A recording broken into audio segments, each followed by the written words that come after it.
Hey everybody, how you doing? This is Barry, that Goat Metal Show, over here with another great roundtable with these fine gentlemen. We got Tone Joker NYC and Rich, the silent producer. We're gonna do our roundtable of our favorite albums for each year of the decade for the 2000s. And so far, everything's been going smooth with the last couple of roundtables we had. I mean, we wasn't sure we were gonna do any more. The fans have reacted to them and they're happy with it. So, I'm just glad that we're able to keep this shit going. But let's get right into it, man. All right. So we're gonna start off with the year 2000, and we'll go starting off with my man Tone Joker NYC. Let's get it going.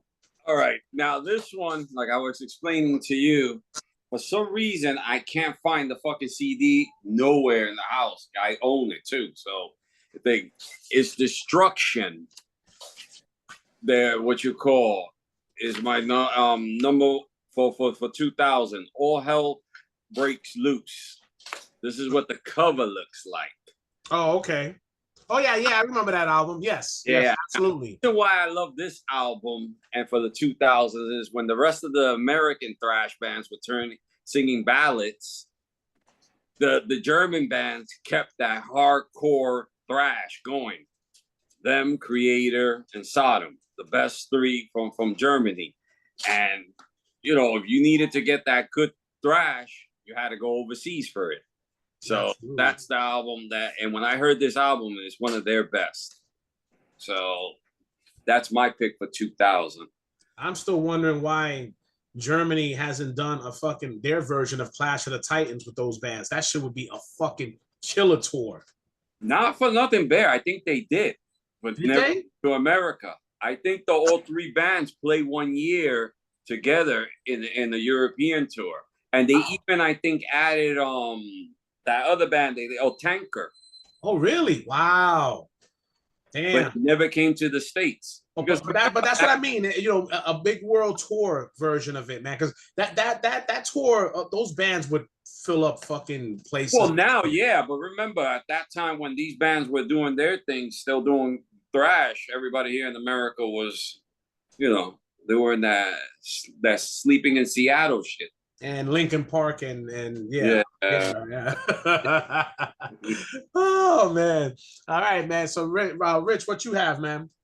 Well, also like Tone, I have the CD, but it's in the storage facility. I don't have it with me.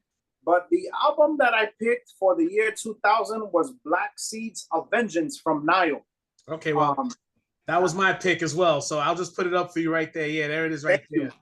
Thank you. The reason why I picked that album was because it had technicality, it had brutality. It was ushering in the old school death metal sound, a lot of riffage, but also the thing that drew me over the repeated listens with that album was the theme of the Egyptian sound effects and samples and stuff. So for the year 2000, I lean towards Black Seeds of Vengeance from Nile. Yeah, I'll just, like I said, follow off that. That was my pick, and that was, a good surprise for what we were getting. There was a couple of little sprinkles in there that were out, at that time. I mean, we had the Destruction and so on, but that Nile was like it was a breath of fresh air of that, that brutalness, the vocals, the theme, everything gave you a story, and it's even better when I get to play it in my car and my 6-year-old daughter starts singing Black Seeds of Vengeance. I used to be in the car like this. Yes, that was so cool. But yeah, fucking that was a fantastic fucking album, man. It's a testament to now, man, because now they just came out with a new album and that shit is busting ass from what I'm hearing. Yeah. It's thing, but it's not better than their it's missing, like me and Richie were talking about it, Rich, that is missing that Egyptian element to it. Yeah, it's there, but like lightly. But I like it when it comes in and out, like as interludes and songs, when they surprise you with those sound effects. But the technicality of the playing is still there. Carl Sanders is definitely one of the most talented musicians in death metal. All right. And any honorable mentions, Tone? Well, for that 2000, we have Morbid Angel came out with Gateway to Annihilation. Which honestly wasn't a bad album. You know, it was. If you go back and listen to it, it wasn't that was. Some people really throw dust at it, and it wasn't really that bad. It wasn't a bad album. Now, for me, I was gonna pick this one, but I do like I wanted to use Destruction better. Was Destroyer 666, Phoenix Rising. Then you had Graveland, Greed of Iron, and then and you're gonna laugh. In 2000 was the debut of Fozzy, Jericho's band. Jericho's. Yeah, I saw. I can't take that seriously, man. I mean, it's okay for what because you can see that Jericho is a big time metalhead, and he was like the old school metal style and all that. But I can't take him seriously. I can't. Hey, the guy's talented, bro. He is. Like I said, entertainment standpoint, that's to me what it's just like another wrestling performance to me. You know, at that point, I can't take it seriously. He's not doing any more stuff. I don't think, right? I mean, he's still. Oh no, they're touring. Yeah, they're playing festivals. They're playing boats. Yeah. I can't take it. I can't. I can't take it seriously. I got 3 honorable mentions, and then we can move on to the next year. I wanted to mention from the year 2000, Immolation, Barry, with what's it called? World Down Below, right? Wait. Is that World Down? Yeah, World Down Below. Yeah. And then Electric Wizard for stoner metal, and for grindcore, Nazem. With their album 2.0. Oh, nice. Good albums, yeah. Very good. All right. All right, so are we going to 2001, Tone? What you got? 2001. Another album that I don't have, right? But I don't know, for some reason, I just love this album. It is Root, Black Seal, an old school black metal band from back in the days. All right. Yeah, they had that old what you call fast in your face old black metal and sound to it. It was a real good album. I winded up buying the album, but I was supposed to receive it this week from nuclear this guy's label. Nuclear War Now. Yeah, War Now. He just had reissued those. But I didn't arrive on time for the stream. Oh, all right. Well, I mean, you could save it as a thing. Say, look, it showed up, and when we get to the 2010s. Yeah. All right, Rich, what you got? Well, 2001 was a year where I felt like death metal was still going on, technicality and melody was rising. But a lot of people weren't talking too much about thrash anymore, as much as they were in the 80s and the 90s. And one album that Tone brought to my attention that I went back to and listened to a lot that stood out for me for 2001 was Sodom's M16 album. Oh, okay. Yeah. Yeah. I felt like that album, obviously not like the old school black metal / thrash style that they did in the 80s or the more polished sound of later on, but it was kind of centered in the middle where they had a good thrash sound, cool artwork, and the band still continued pumping out good albums throughout their career, and that one stood out. I picked up for 2001 Sodom's M16. Awesome. All right. Well, now we're going to my pick, and my pick is one of my favorite doom death metal bands of all time. It's My Dying Bride, The Dreadful Hours. Right? This whole album is fucking phenomenal. I love this album to death. It just gives you an ambiance of everything that's going on. It's like everything that you would get like in those atmospheric black metal bands that you just feel like you're in the woods somewhere, whatever. This one gives you this feel like whatever they're talking about, if they're on a fucking field with angels fighting, you could like feel the blood splattering on your face type shit. Yeah. I love it. I fucking love it. And like I said, this whole, and then the thing that gets me with My Dying Bride is that they have such good songs, and the songs could run, like 9, 10, 12, 14 minutes, and they're not boring at all. And this is, it's doom, because sometimes some people could have an issue with doom metal where it's like it's very slow paced. It could, some people feel gets boring. Nah, they keep you intrigued into whatever's going on, whether it be with the atmosphere of the music or the lyrics or whatever's going on in that version of the song they're doing. So this is my fucking, I love My Dying Bride. This is a fantastic album. Dreadful Hours. Yeah, bro. For mention, I have a band here too that I almost picked as my top one was Catapia's Forest. Oh, okay. Yeah, this album was the first one I've ever heard from them. This one, and then the follow up to this album is my favorite one from this band. Where they from, Tom? They're from Norway. Norway, okay. But from the other side of Norway. They weren't part of that the Black Circle. Oh, okay. Maybe that's why I thought they were like from another country, because usually anything from Norway's got to come like in that little area where it's like, gets crazy and shit. That's funny because everybody says that, but there's a lot of black metal bands that weren't even tied to that group that are great. Yeah. Yeah, and stuff. So that was one of the honorable mentions. Then Sodom was going to be one that I had on the list, and Creator came out that year with a banger album too. Which one they did? It was Violent Revolution. Okay. Revolution. Yeah. And who else? I had somebody else. Oh yeah, and that what you call one of my favorites too was what you call Satanic War Master came out with Strength and Honor. Oh, nice. Yeah. All right. Yep. I got 2 honorable mentions, and then we can move on. I was almost gonna pick this album, but I like other albums from them a little more.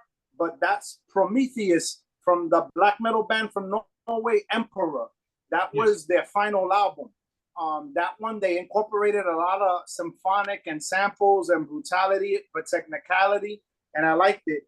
And then for grindcore, I like Prowler in the Yard from Pig Destroyer, and for DSBM, the band Silencer with Pierce. What is it called?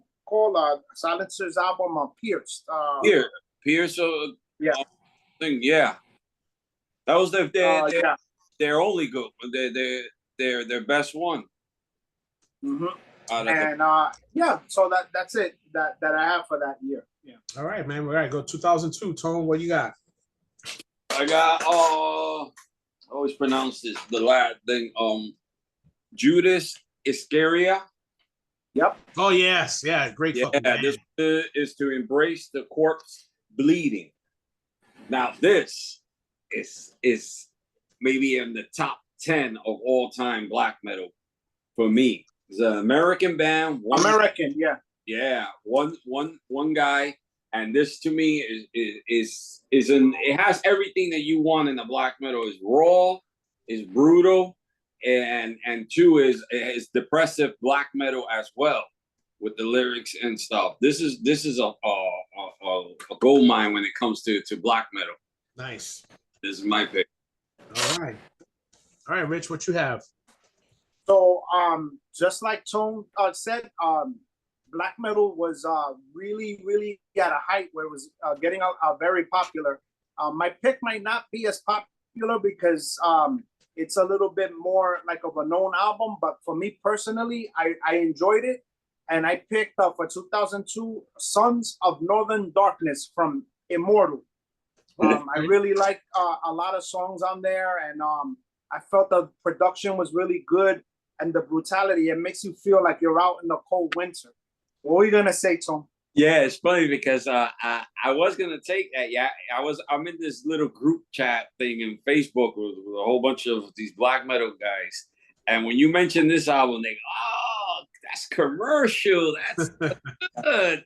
Yeah, talking about it. Yeah, at this point now, it's like, look, I get the whole thing. I mean, that I'm still trying to get up on with black metal and stuff, and I get the whole thing with the, you know, it being raw and giving that raw sound to it, because to me that's its identity, I guess, as far as what black metal is, giving it that raw feel. That I mean, that's why I think I prefer listening to them on vinyl, because it gives you that feel. But I don't, if it sounds good clean, even a clean version of whatever the band is doing, it sounds good. It just sounds good. I mean, you can't just, you know, take that away just because they're a black metal band that's doing stuff that just makes it a little bit more polished. I feel that they have become, well, since the last two albums, they have become more back to their roots of raw black metal. The last albums. This album is a classic. I don't care if they think is commercial or not. And me and Rich saw them on tour for it at BB King's. Yeah, when they came and stuff. And a lot of people say is one of their best. Now the album before that one, I forgot what Winter.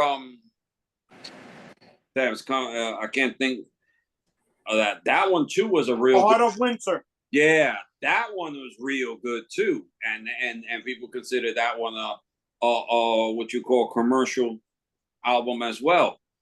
But listen, man, I say some albums might be polished, some not. But if it sounds good to your ears and you feel it in your heart, then it don't matter, man. And me, that's what I say. You like it, you like it.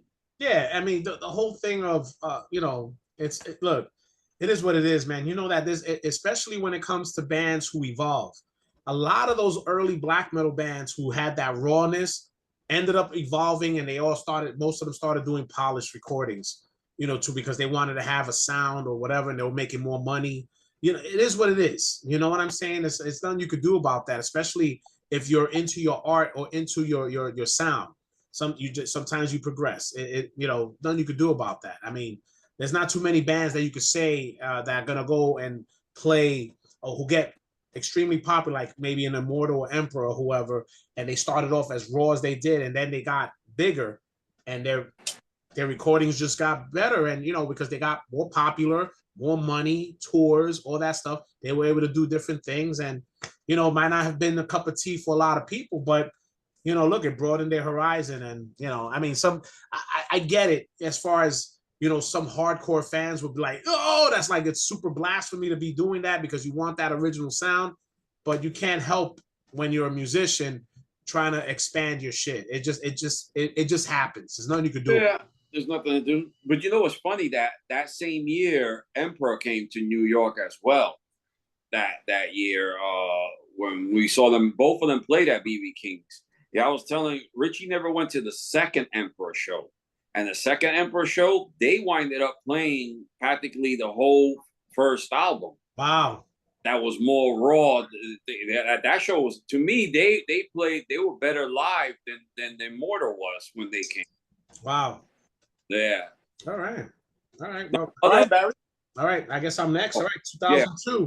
All right. I know I'm gonna probably you know, a couple of people are gonna like whatever, but I'm gonna throw it in there anyway because I still like this band, regardless of how they evolved from being a hardcore band. Now they're like considered mainstream. I don't give a fuck. I'm going with Hatebreed Perseverance. This album is, you know, this was like, I guess this was the album that pretty much started getting them more into like notoriety. From that time, that's when Jamie Josta was already doing his stuff with, I think, Headbangers Ball. He was already, I think, hosting in that early 2000s, if I'm not mistaken. Yeah. Right? So, you know, look, it's a good album. It's a really, I enjoy this album very much. It still has somewhat of the feel of like their older stuff to a degree. You could hear the elements of them actually progressing to more of the sound that they have now. But I enjoy this album very much, and you know, it is what it is. Hey, it's a good album. I like it too, as long as you whip on those Slipknot and that crap. Yeah, I mean, you know, that's the thing, because I mean, a lot of the again, we go back to like when we were just talking about with black metal. A lot of the old school hardcore purists who are fans of Hatebreed from those early days in Connecticut can't stand that new Hatebreed stuff. They forget it. They don't even want to know nothing about it. You know, so it's like, you know, what can you do? And you know, Jamie Josta now is like a full-blown metalhead. You know, he's into everything. you know, and he doesn't, you know, he'll still stick to his hardcore roots, but you see he's into like death metal and black metal. He's a big black metal head now too. He loves black metal. You know what's funny? We saw, when was that, Rich, that we saw them? We saw them at, where was it? The last time that they were Obituary and Terra. We saw them with Obituary, the Cro-Mags, and Terra. Wow. Terra. There for Terra. I love Terra. Terra. And you know that Obituary on there was because of Jamie Josta. You know, they're big, they love Obituary. So and that was one thing I told people that I said, look, the one thing you got to give Jamie Josta is this, that even though he does his, you know, whatever shows they do, he always makes sure to go and grab some of the old school bands to put them on, whether it be like Cro-Mags or bands that are not getting that, you know, like the local bands that people don't really know. He puts them on to open shows. And I think that's cool. You know, I mean, as big as they are now, they still at least try to look out for some of the smaller bands, you know. So and they're good. They're playing at Terminal 5 at the end of the month, and they got Carcass opening up for them. Yeah, look at that. You see? Yeah. So it's like, you know, and that touch bases on what we were talking earlier with Chucky about how we were, you know, different genres, you know, playing on the bill just to give people a nice little, you know, separate little taste of everything, you know. Nothing wrong with that. Yeah, I don't think there's nothing wrong with that either. Yeah, nothing wrong with that at all. Oh, you can hit us with your honorable mentions. Yeah, I have a band that I was a big fan of back then, was Dark Tranquility. Came out with Damage Done. Then what you call Destroyer 666 came out with Cold Steel. Whatever the rest of them. And then Graveland came out with Blood of Heroes that year. That's all I got for that. If you have anything else, Rick? No, you mentioned most of the ones. I know that I was experimenting and listening to Graveland and all those other albums when we were getting them at record fairs and getting them through mail order and tape trading and dubbing and stuff like that. But for 2002, I don't have any other ones that really hit me that. Rich? Rich froze.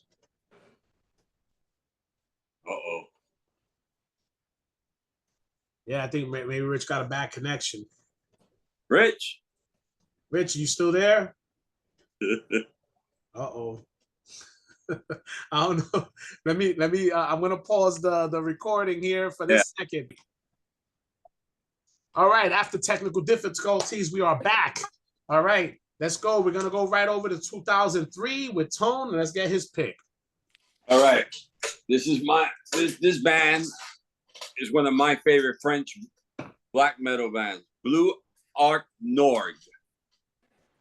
Oh, okay. Oh yeah, I saw that cover. Yeah.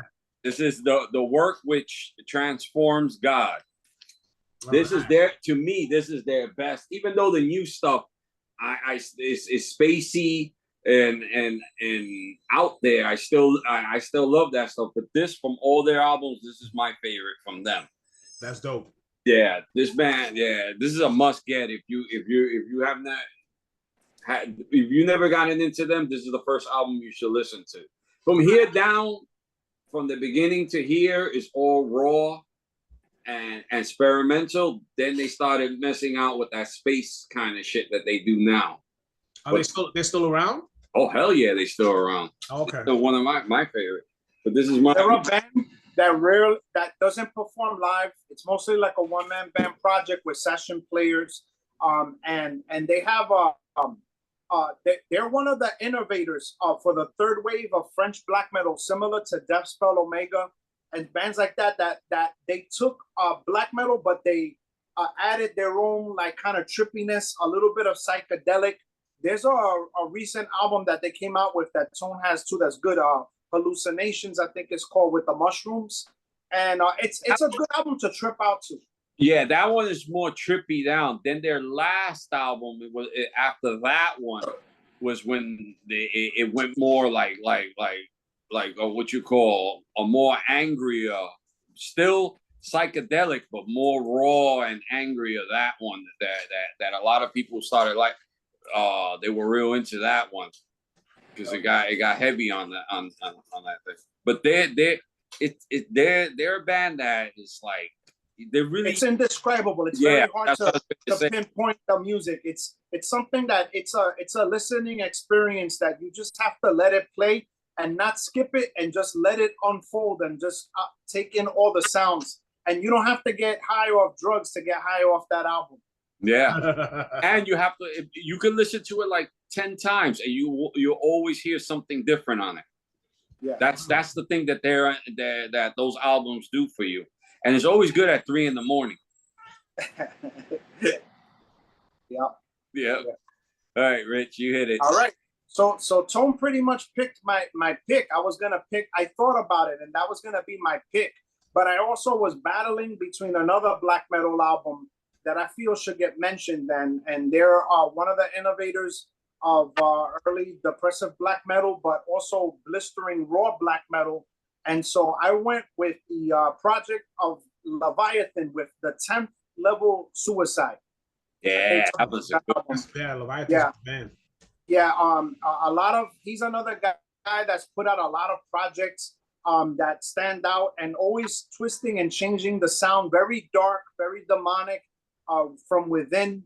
And that album is just very, very raw and scathing and very psychological too. And like Tone says, you play it and you hear different new sounds as the albums unfold. Sweet. Yeah. All right, man. All right. So my 2003 pick is, to me, I would say one of the better death metal albums of the decade. It's a shame that, this band is not making more music as they should, and it's a shame that the guy who played guitar and drums on this is not in this band. He's in a black metal band.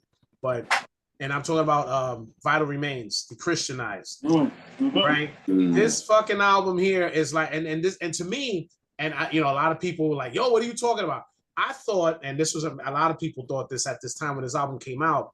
I thought he was gonna go and sing for Glenn Benton was gonna stay in this band, because remember that's when the Hoffman Brothers shit happened. Yeah, and all that. So there was, I thought that he was just gonna go and say, you know what, he was just gonna leave DSI behind and he was gonna go and do this. And to me, he sounds way better here than he did in any of the DSI albums after the Hoffman Brothers.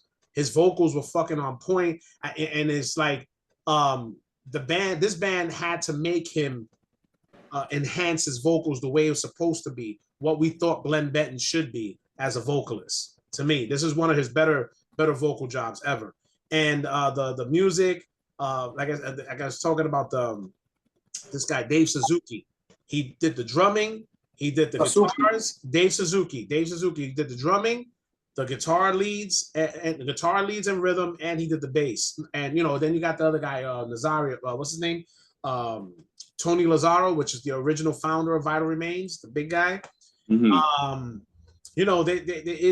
just felt like this was a staple of, oh man, technical death metal at its best, because a lot of people are not really too much into technical death metal, but they do it right here. And the songs are long, and but there's all that blasphemy lyrics, everything that you would want in the fucking Glenn Benton talking about, fucking just Christ getting crucified, all that good shit. That's what you want. That's what you want in a death metal album when you're trying to bash the Bible. Yeah. And to me, this was one of the best. And like I said, they haven't came out with an album since 2007, and I'm not sure what's going on with them. And they say they're still active, but if anybody got any updates, let me know. Well, I got one little update for you. You know that not this Tuesday, next Tuesday, DSI is playing in Brooklyn. Yeah, I heard. Yeah, I'm going to with Christian. Huh? With Christian? They're playing with Christian. Oh wow, that's cool. That's gonna be cool. Yeah. Yeah, the Christians played. They played a bunch of shows with DSI before, so yeah, that should be good, man. Who else is playing with them? Who else is on the bill? I'm not sure. Cloak and 2 other bands, but I don't have the flyer in front of me. Where they playing in Brooklyn? Yeah, the Monarch. The Brooklyn Monarch. Oh wow. Yeah, I supposed to go with Julian, but I don't know if he's gonna make it and stuff. So maybe I'll give you the ticket, Bear. Yeah, I don't know. We'll see. I mean, look, as much as like I said, I like Deicide. Oh, you know, we're fans of the original Deicide. They had a little state. I mean, the Hoffman brothers, I think, was the end point when those guys left. They had like maybe 2 decent albums after. I mean, I was a big fan of that album, To Hell with God. I thought that was a really good album, which we'll probably talk about when we do the next decade. But you know, they haven't really come out with anything that was, you know, the new album. I'm not, you know, it didn't really. Some people like it. Some people for the old shit, bro. yeah, it's. I'm sorry, you know. Look, as much as Glenn wants to go and continue doing this stuff, I mean, you know, the Hoffman brothers was the one that gave that sound to what Deicide was, man. You can't take that away. Oh shit, Necron is to some What? Necron is playing a Graveland. Oh shit. Yeah, so that's so you doing a stream and watching a stream. Oh shit! There you go. Hey, we want to get hit with copyrights, yo. Huh? so your tone, hit us with your honorables. All right, now this year was packed. 2003, we had Dark Space came out with their first album. Yes. Yeah, Melachek came out with Spink, their first. The second album. I'm sorry. Then Marduk came out with World Funeral. Natural System came out with their first, Catapious Forest, my second favorite album from them, Defending the Crown, the Throne of Evil. Then, and then the greatest German black metal band of all time finally made their debut, Enstel. Wow. Then we have, can't forget this, one of my favorite albums, and rest his soul, Peter Steele, Typo Negative, Life is Killing Me. Yeah. Yeah. So here. 3 honorable mentions. I have for stoner music, Sleep came out with Dope Smoker. One big track that was like 1 hour and like 10 minutes of just like stoned out doom metal. It's not for the weak.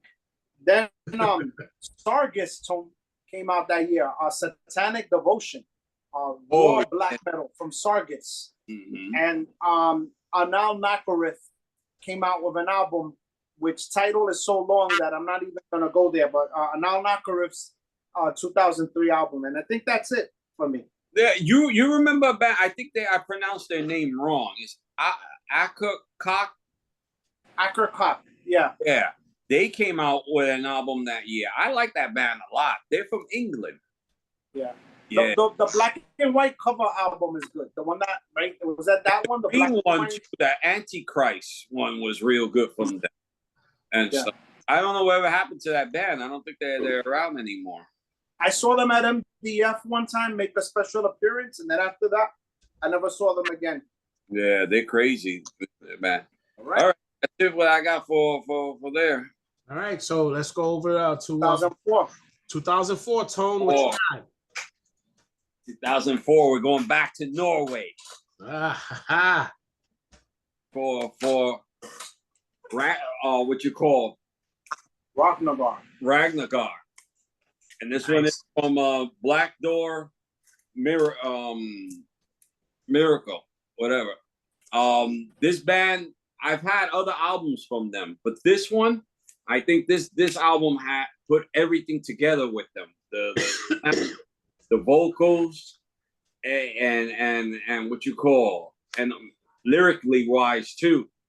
This is a killer album. I know the previous album from this one, a lot of people like Mordred Red always talks about the album before this one.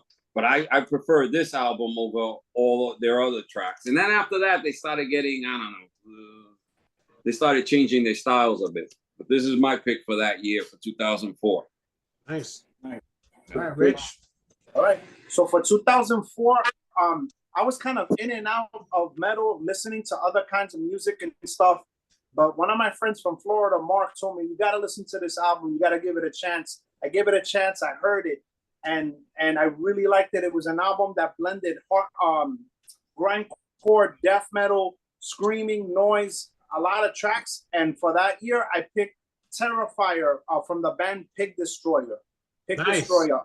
Yeah, it's a that really got into them, and then from that point on, I just kept following their career and watching them live and stuff. And they're a very talented band. That was their second album, right? No, I want to say it's probably like their third or fourth, because they came out with the first one, Painted Girls, 36 Counts of Battery, and then they had The Prowler in the Yard. So I want to say it was probably like their fourth album. Yeah. All right. That's my pick for that year. Yeah, Barry. All right, my pick. All right, 2004. I'm going with something that was it's one of these albums that's like kind of close to me, because it's one of the albums that I would hear in my car. My kids enjoyed it. We all used to sing the lyrics and stuff like that, and you know, but it was over here, Shadows Fall, The War Within, and basically, I mean, just the fact that, you know, this album itself, it just has a lot of musically. I mean, you know, that's one thing, you know, when you think about it, you know, it's just more the musically and the vocals, the lyrics, everything they had. Early Shadows Fall is always to me like the best. I mean, when they started getting a little later on, it started kind of like, I don't know, I wasn't really too much of a fan of the stuff they did after this or whatever. And I think they had broke up for a little while. I know they came back, or they're trying to do a reunion, but this was a really good fucking album that just blended all their stuff together, and I enjoyed it very much front to back. It was a really good album, and you could hear like all their influences. You could tell that they had a lot of influence with early thrash and some hardcore elements in there. So I was a big fan of this, and I enjoyed this album, Shadows Fall. Yeah, I never heard of their albums. No, With Shadows Fall? Mhm. Oh, I'm sorry, Barry. Go ahead. No, what you gonna say, Rich? I'm sorry. No, I was just gonna say two quick things on Shadows Fall. I'm not a big fan, but I have two experiences with them where I went to a music festival in Tennessee named Bonnaroo, and that's mostly like all kinds of other music. They had a metal stage, and Shadows Fall performed on that side stage, and they were actually pretty good live. And I remember them. They did a cover of Leeway's "Mark of the Squealer," and that was they did a good job doing a cover of that hardcore song. Yeah, they I think they're from the same area. I forgot. I think they're from Connecticut too, or somewhere. I know they're like in the same with like the hate breed stuff and all that. I think they're from up there in Connecticut. So they One of the cameramen that I work with was like the drum what's it called, like technician roadie kind of guy with them. Yeah, and you know, they all, so you know, their influences range from like, you know, hardcore punk, thrash, you know, a lot of that late 80s, early 90s sound, you know, they picked up on all that. So that's, you could hear that in a lot. So I mean, it's a lot of stuff that probably a lot of people are not going to be into, because it's they consider them, for some reason they consider them like a metalcore band.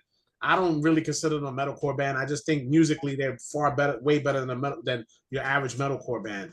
But you could hear all the influence. Every song that they have, they pretty much have a nice little influence of, you could hear it. Just like Rich was saying, that you could hear they might have some leeway, they might have some punk, they have thrash, even maybe some little death metal elements. They have a nice little variety of sounds in their music.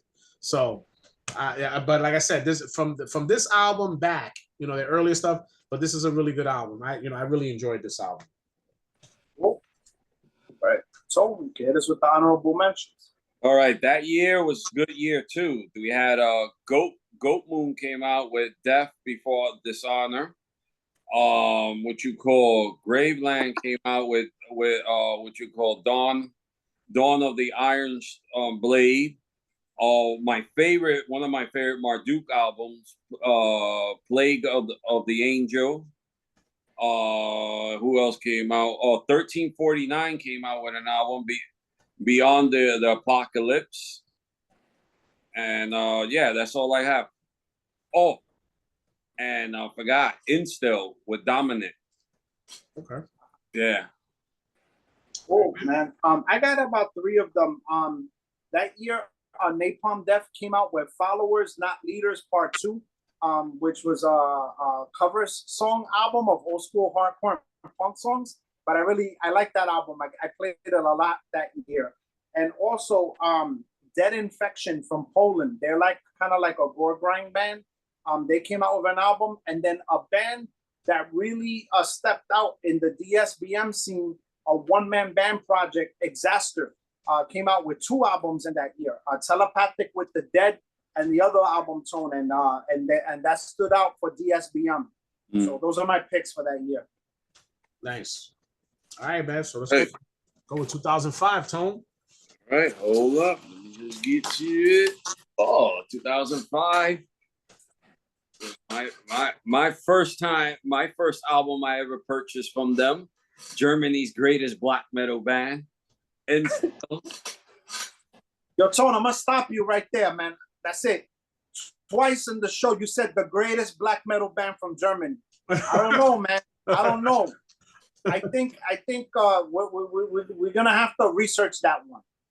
Research it. Everybody has their choice. That's why we have freedoms. Do it before the whore becomes president, then you'll lose that freedom.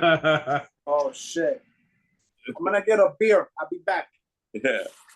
Yeah. This was the first album I ever purchased from them, and what you call it just blew me away with the raw and yeah, that shit follows you around, Rich. Yeah, I know. It's the what's it called, the iPad camera. I don't know how to make it stop. Yeah, it's just pure aggressive black metal, what you call all about World War II and stuff. So if you're into all of that, this is the band to get. Nice. This is my pick for. Cheers. Cheers. Mm-hmm. So we're on 2005, right? Yes, Yeah. sir. Okay, so once again, like I had this discussion with Barry. I felt like some years were good, some years were so-so for the 2000s. They weren't like great years like the 80s and the 90s. But one band that kept on coming out with albums, and I felt that they didn't really disappoint, and they kept on coming out with good stuff. I picked up Bolt Thrower with what is it for Victory. It wasn't as great as the earlier ones, but it was a good Bolt Thrower.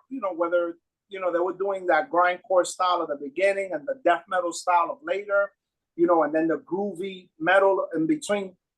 They put out pretty decent albums, so I picked that album for that year.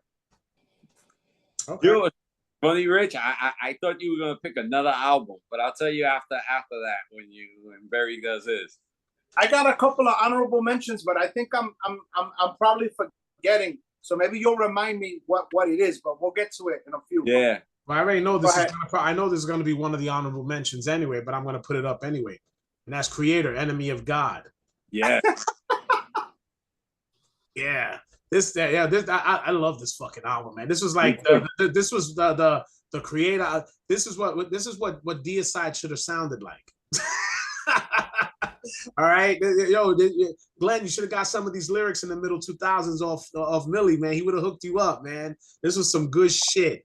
All right, and when Creator was doing their little up and down stuff, man, this is what this and Hordes of Chaos was like the 2 big albums in the 2000s, man. This is a fucking great album, man. So Enemy of God is my 2005 pick. I don't mean to sound like an old man here, but I'm gonna sound like an old fucking man. But you are old, so personally, I like the first 5 Creator albums. I think that is flawless from everything that they did from all the way up to Coma of Souls. Now everything past that is good. I just don't think it's great. But those albums from the 2000s, they hung in there because thrash wasn't the same as what it was. Yeah, they still hung in there and they stistill represented. So that's my point. That's my point with that, because you could hear that album and you could just tell they just went back to that. It's not going to go back to the old way, but you could see and feel that they're trying to get that feel back in there, that heaviness of what that sound of thrash was. And to me, it's a fantastic fucking album, man. It was a great surprise when I heard it, man. Great fucking album. But they really never had. They always had they always kept it real with their thrash. It was only one time in their period that they did an album. I don't remember the name. It was like with a tree. Renewal. Huh? Are you talking about Renewal? Renew. Oh my That's god, that one. That's the one. Yo, fucking Rich hated that. I remember. dude. I remember we put that on. Rich wanted to break. I think you broke the cassette, right? Yeah. Oh my god. Yeah, I remember. I was thinking about that. That's Yo, not I remember that. I remember that. Yo, bro, he fucked just like fucking shit. He broke that. I don't know if they were trying to sound like Pantera or what the Yeah, I think they were going through that thing. They were trying to, you know, because they had that little hardcore sound. They were trying to go with a little hardcore beat or something. And oh wow. and I was like, okay, I don't know when Millie must have been hanging out on the CDs or something and say, oh, let's try this. I don't know. He tried. He fucked up. Yeah, I remember. Oh my god, because we went from Coma of Souls to Renewal, and it was like, what? Like, what the hell was that? Yeah, that was a very. And it's funny. You know what's funny, Rich? I know you hate that album, but sometimes I put it on just for the nostalgia aspect, and I laugh my ass off listening to that. I laugh listening to that album, listening to it. I'm gonna, you know what? For the shits and giggles, I'm gonna stream it. Like I'll go to Spotify and I'm gonna find it. Just because I haven't heard it in so many years. You might just take your fucking phone and break it. I'm afraid I might break my tablet or my phone. Yo, it's for that, because I mean, you know, you hear it and you're like, because I guess when we all heard it, it was like we were hyped to get it. We got it because it was coming off Coma of Souls, so we were hyped. And then we were like, yeah, do. We're like, yo, what the fuck is going on? Like, yeah. You know, is the thing going at the right speed? You know, we were checking what the hell's going on. And Reno, I was like, oh man, what the hell is he doing? What is he singing? What is this? That's it. Well, every band has their embarrassing album, and that definitely was Creators. Yeah, that was it. It was because I don't think they've ever did anything worse than that. No, I think they did one more album. Man, there was another album that wasn't really that great. It was better than Renewal. Shit, it was I think an album or two after Renewal. I think the cover. I'm trying to remember. The cover had like a glove or some shit. Mm-hmm. Yeah, I forgot. I remember. Oh man, I got it. I have it in my. I just, you know, it's not one of the best albums, but I remember it had like a glove or some shit in the front of it. I don't know. All right, so give us the honorables, man. All right, before I get that one, this is the one I thought Rich was picked because he loves this album. He was always talking to me. It was Crab, Fuck the Universe. Yeah, that's a good one. Yeah, I thought you would have picked that for the thing. Then we had Demo Borgia with Stormblaster. Then we had but Stormblast, that was a remaster, right? Because the original came out in the early 90s, didn't it? Yeah, this was what they I think that the remaster they added the organs and symphonies too. I don't think the original had that. Oh, okay. I see what you're saying. Yeah, it's good. It's still good. I thought that it still sounded good. Then what you call 1349 came out with their most famous album was Hellfire. Who else came out? I said Demo. Did I say Dark Space came out with Part 2. And Horner came out with an album that year. And so did what you call War Metal came out with an album. War Master came out with an album that year too. And that's all I got for that. For 2005, I have Evoken, which is Death Doom. They put Death Doom on the map, a Jersey band. I have Sun, which is like a drone band that is just like drone sounds. They took that sound and ran with it. Also, from Florida, we gotta mention Black Witchery. I remember Tone got that album, downloaded it, and we heard it, and I was like, wow. And, you know, they're one of the originators of that, you know, black metal, American war metal style. Yeah. All right. And you mentioned Horner, right, Tone? Yeah, Horner. Yeah, Horner too, yeah. That was a pretty good year that year. Okay.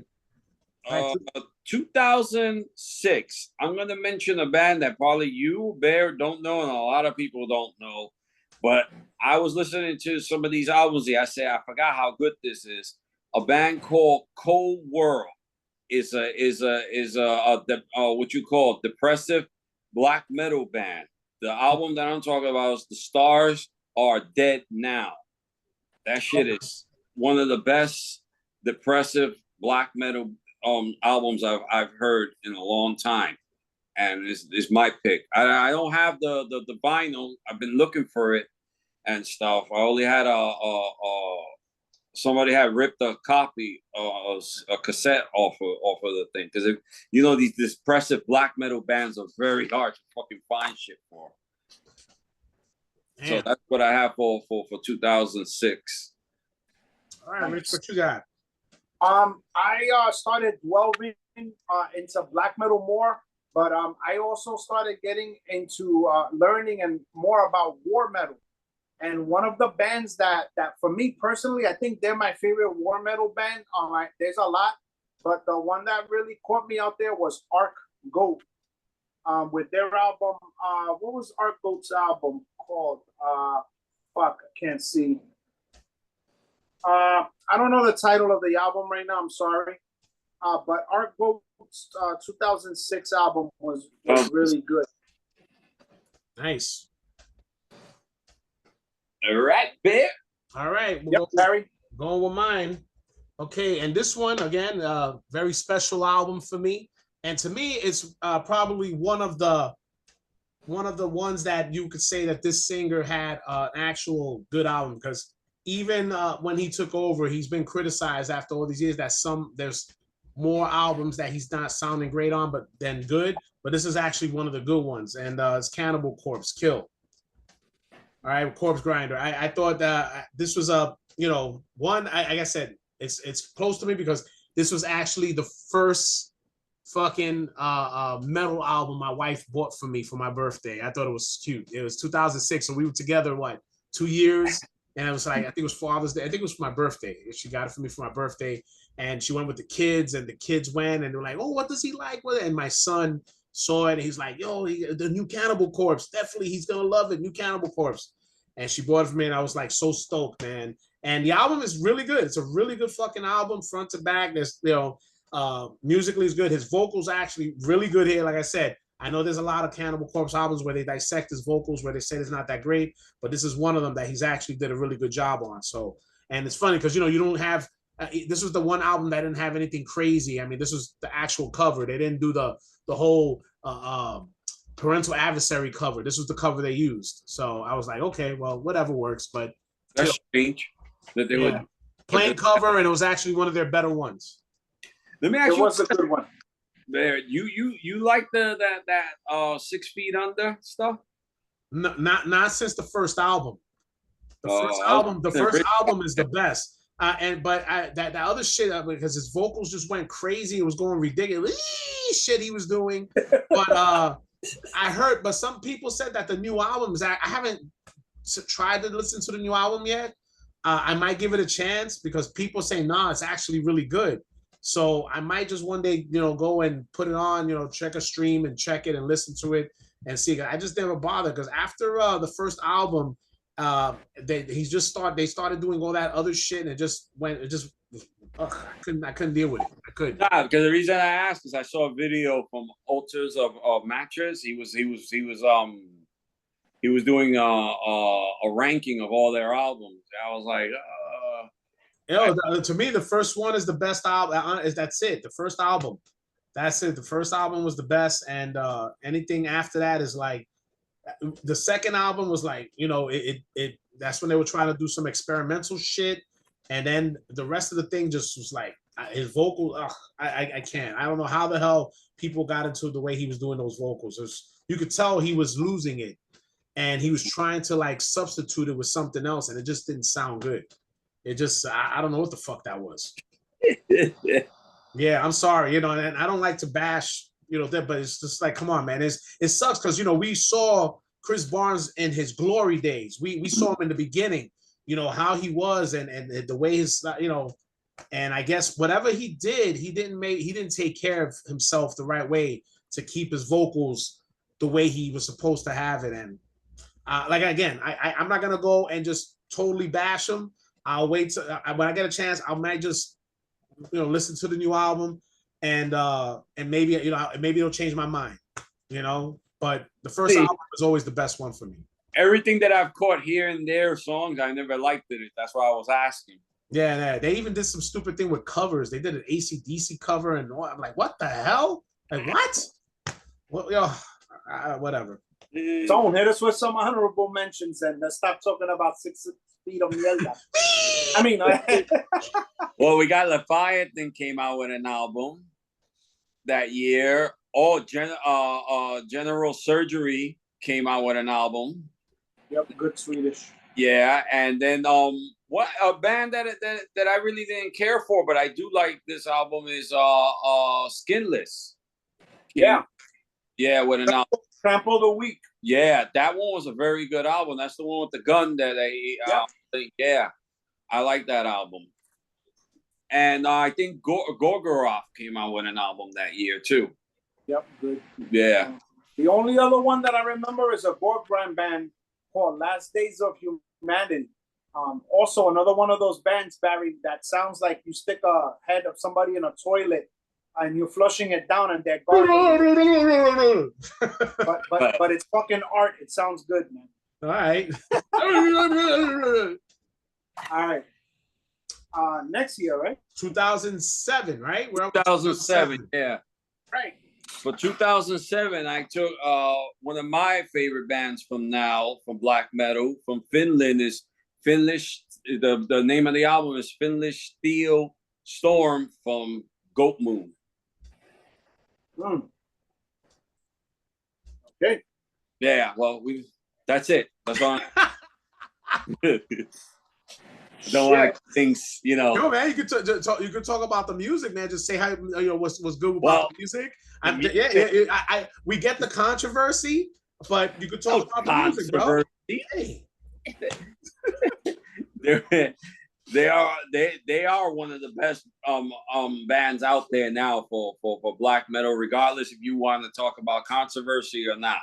Yeah, absolutely. And they are picking up big followings and stuff, and his style of vocals and the way they mix old school and he adds new elements to his music.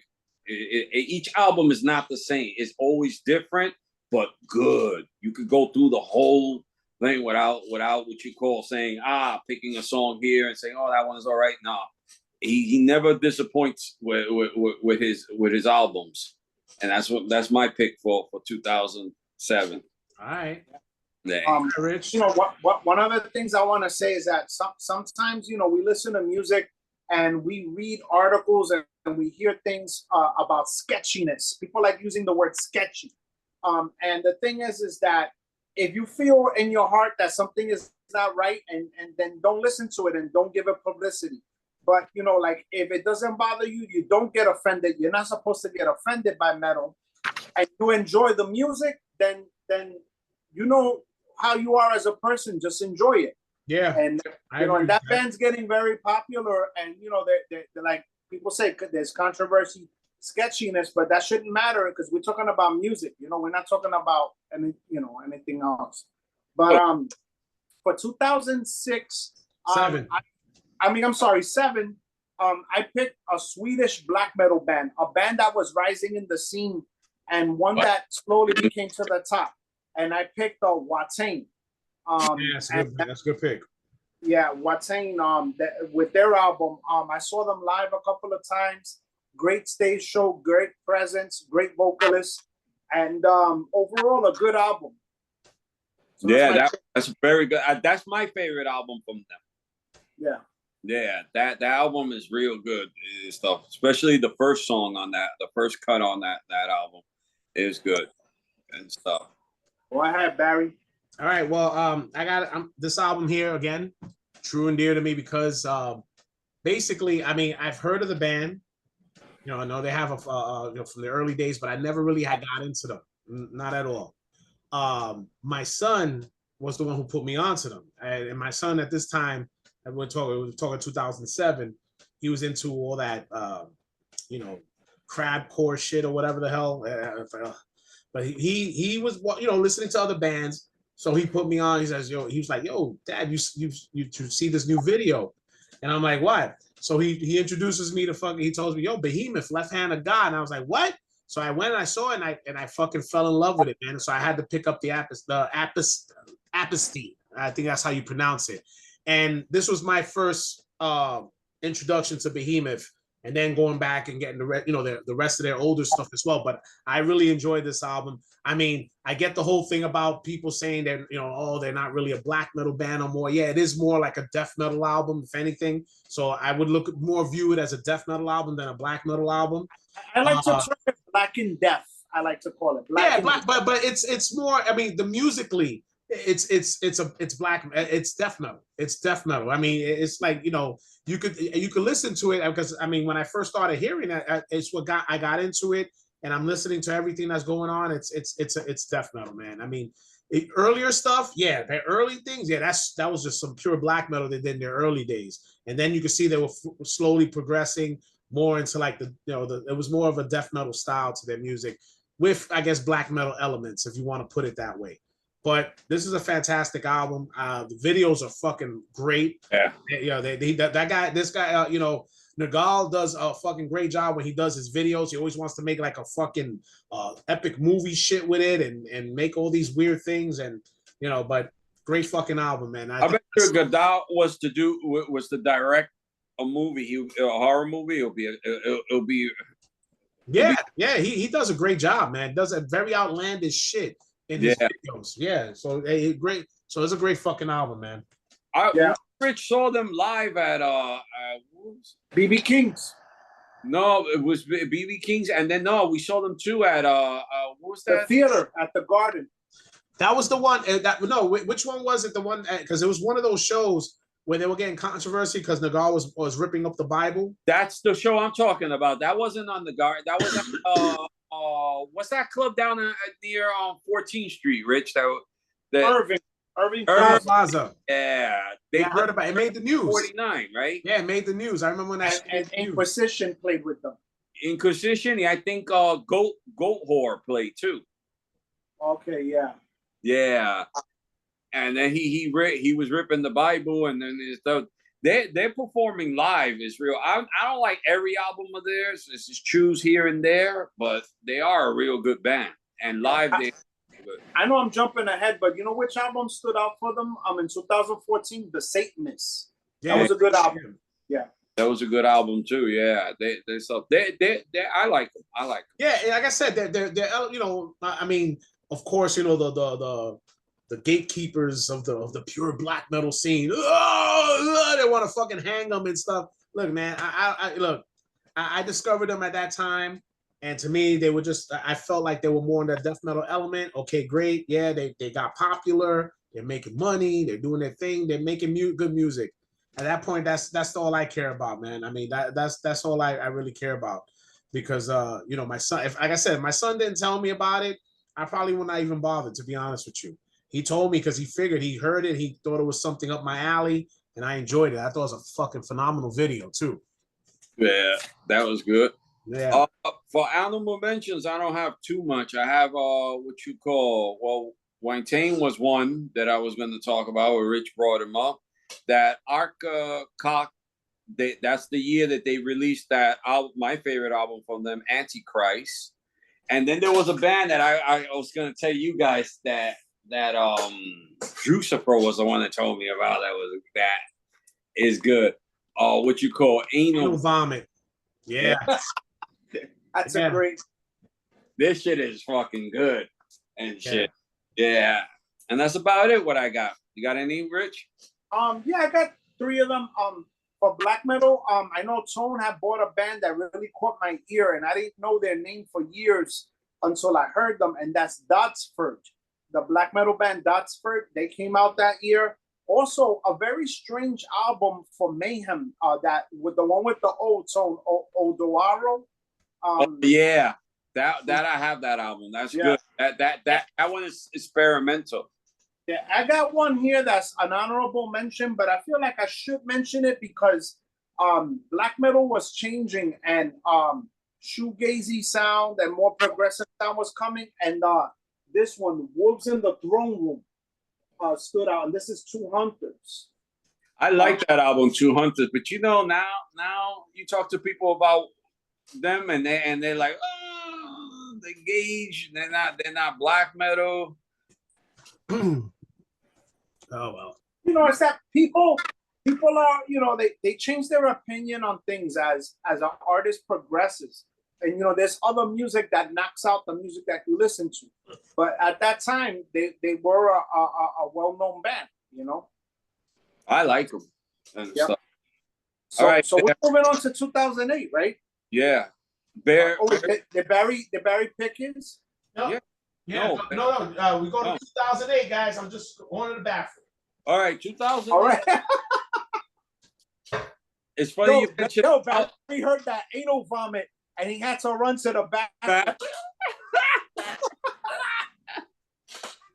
All right, so Doubtful for 2008.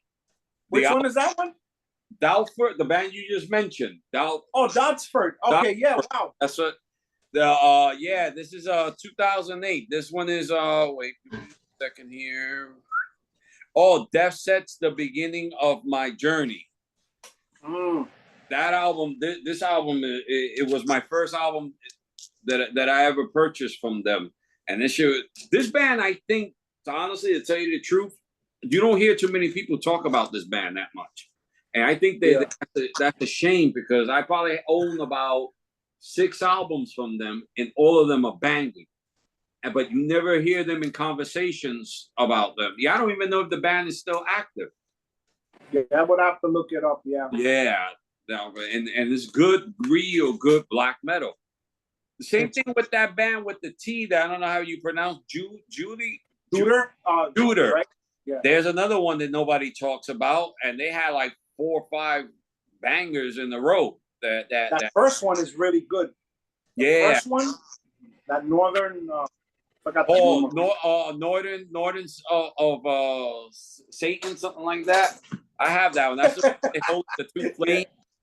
Yeah. What was the name of that album? Yeah, I think I wrote that shit down too. Yeah.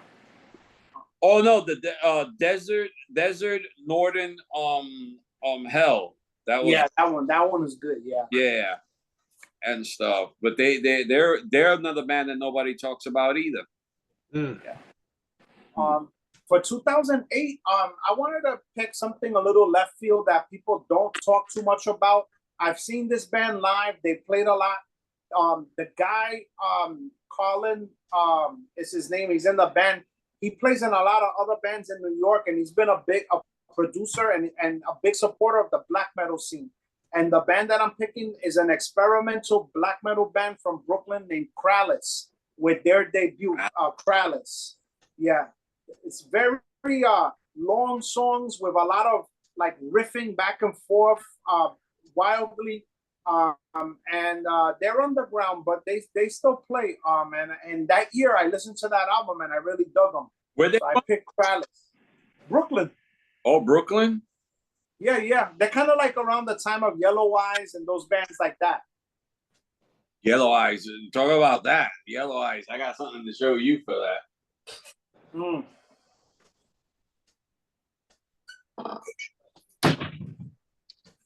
Nice. This is the new Yellow Eyes that just came in the mail. Nice. But I got to tell you off thing. This thing is a banger, man. Yeah. Oh, nice. Yeah. Well, yeah, they're very different with their sound. Oh yeah, but they definitely were one of the up and coming bands, and they're from here too. Yeah, Brooklyn. Yeah, Brooklyn. So, all right, Fair. All right. Well, here you go. I'm gonna go and I'm gonna pull out a blasphemy right now on everybody. Not a blasphemy band, but a blasphemy is gonna probably have you guys going and shooting yourselves in the face right now. As long as it's not. Here we go. All right, this one caught me off guard in 2008 because I didn't really. I was hesitant to pick it up because it was like all this talk about they're gonna go back with their with an old sound or whatever, and I said fuck it. I paid the money, I picked it up, and I actually enjoyed it. This is one of the only albums I did enjoy after a while, and that's fucking Metallica's Death Magnetic. All right, look, it is. We lost all the viewers. There we go. We lost everybody.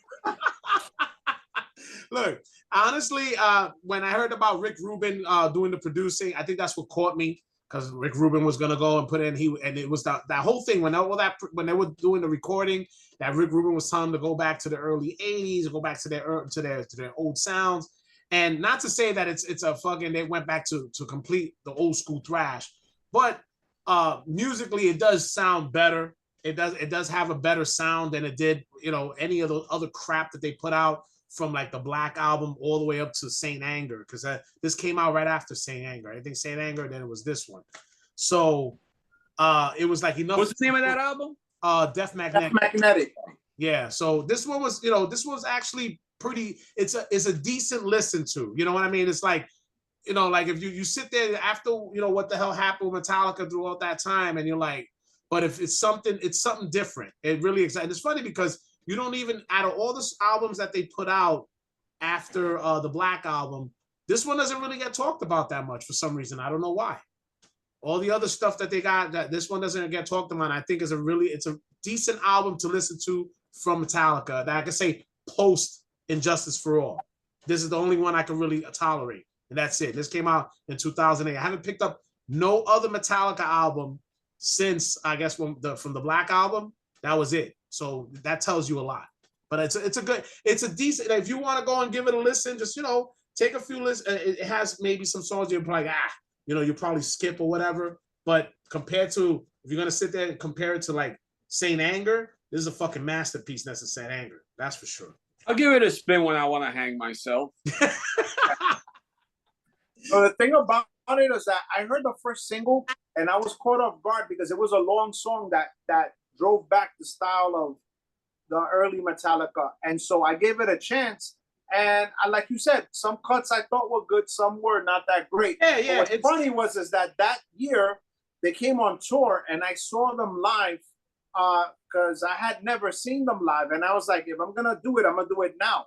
And so I saw them and they played songs off that album and they came across pretty good live. So I have to admit, it's not a bad album. It's not great. It's not old Metallica, no, but it's the last of the better of the material. Yeah, that's one of the, and like I said, and it tells you a lot from us back in the days of being old Metallica fans.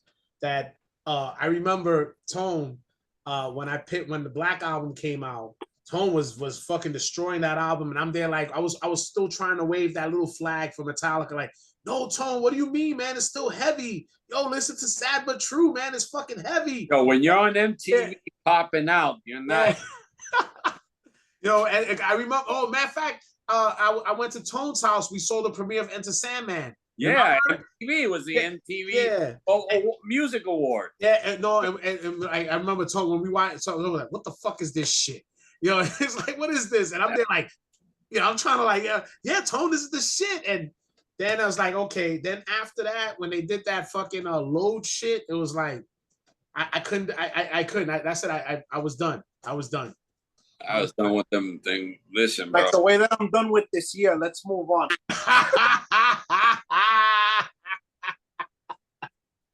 Right. What's your honorable mentions, Tone? I don't know, man. This stuff, the Metallica thing killed it.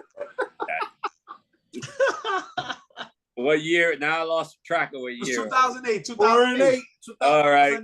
So we got what you call. Well, that was the last year that the trilogy for Dark Space came out, the third one.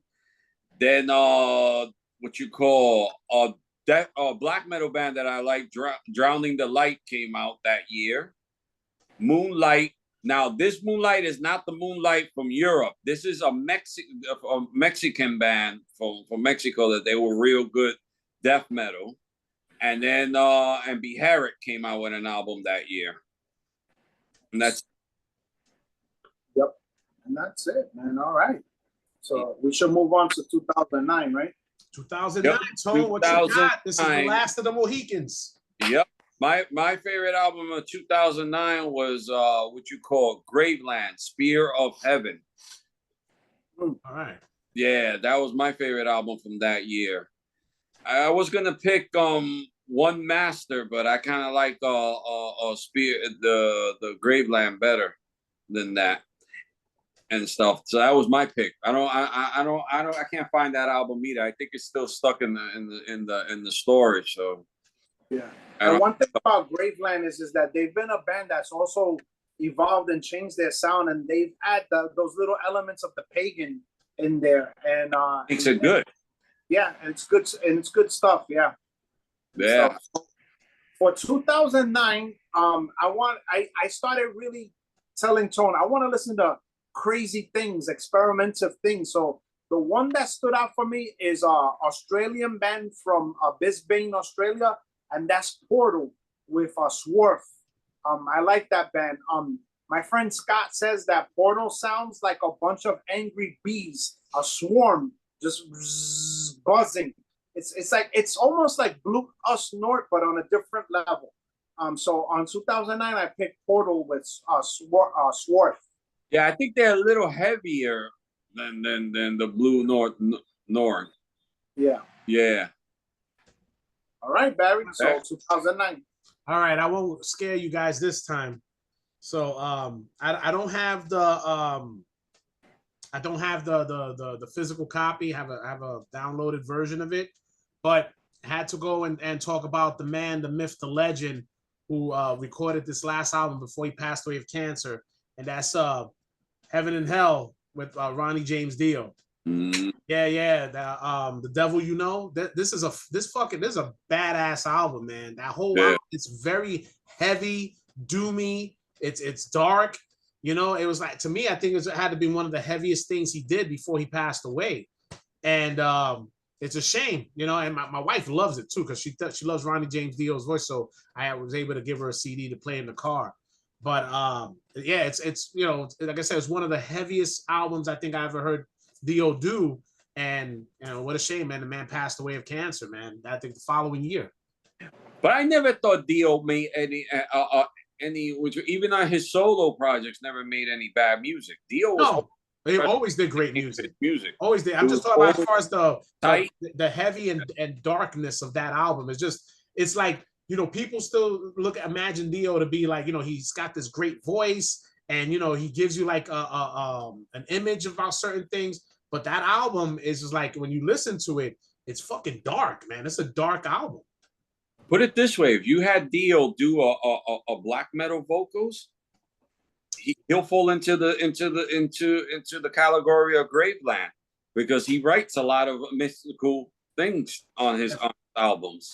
Yeah, man, it's a shame. Yeah. That fucking Dio, man, it would have been doing that. After hearing that, man, it's like, damn, man, it's just a shame that, you know, the fucking cancer took him like that. I mean, he probably could have gave us another 2 albums of that, and that would have been great for him. That's what happens sometimes. Yeah, man. But you got your honorable mentions. I got One Master. Archgoat came out with an album that year. Marduk. And the disappointment album of the year was Immortal, All Shall Fall. Okay. Yeah. That's what I got for 2009. You got any?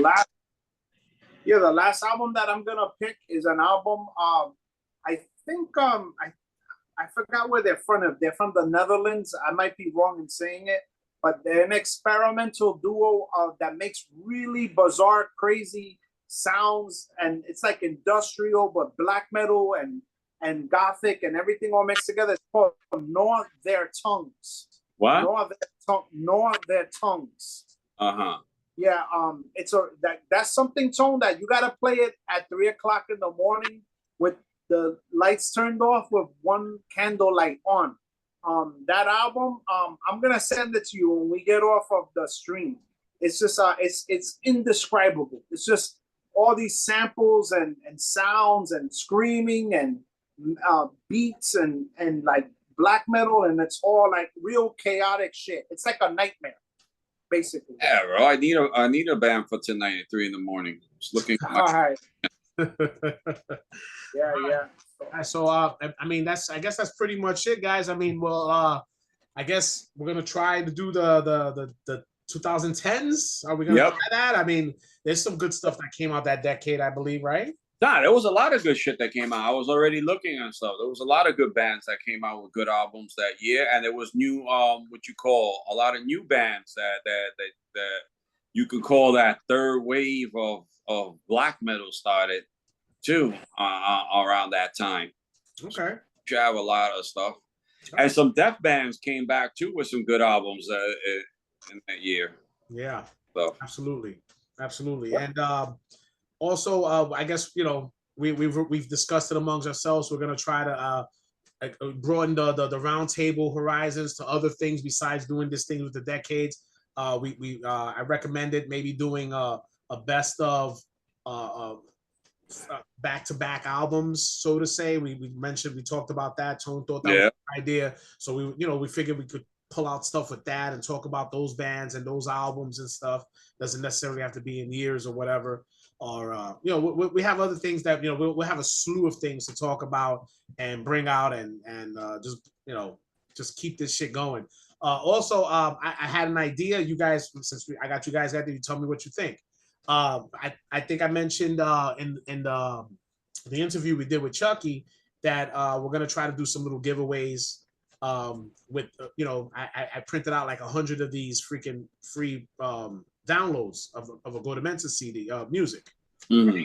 So I figured make it into a little thing, get things more people motivated into doing stuff. So I was thinking about, why don't we try doing on this video, we get at least, if we could get at least 100 comments, as for 100, I got 100 comments, we'll pick 2 people from the comments and they'll get some music. How did that sound?